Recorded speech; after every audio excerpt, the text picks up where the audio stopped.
ভূমিকম্প কিছু বলেন। আচ্ছা, তুরস্কে দেখেছেন তো কি অবস্থা হয়েছে? আল্লাহু আকবার।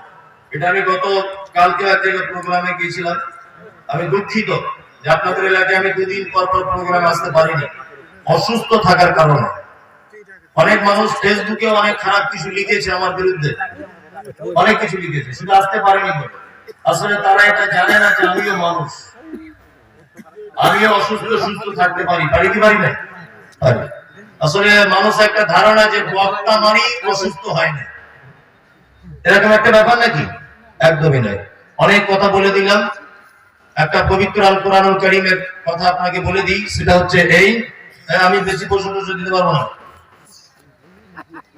আমাদের মসজিদের ইমাম বলছে খৈনি বিড়ি সিগারেট মকরুহ, এই বিষয়ে কি বলবেন?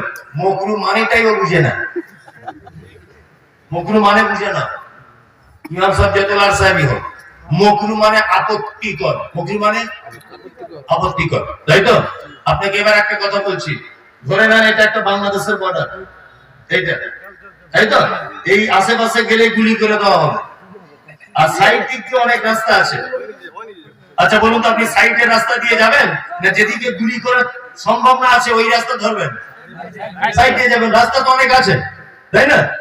যেখানে আপত্তি, মকরুহ মানে আপত্তি, যেখানে আপত্তি আছে আপনি ওই রাস্তায় হাঁটবেন কেন? প্লেন রাস্তায় হাঁটুন, প্লেন রাস্তায় হাঁটুন। মানে যায় লা ইসমিনু ওয়া লা ইউগনি মিন জু। জাহান্নামীদের খাদ্য হচ্ছে এই যে তাতে পেটও ভরবে না, শরীরে কোনো প্রোটিনও যোগাবে না।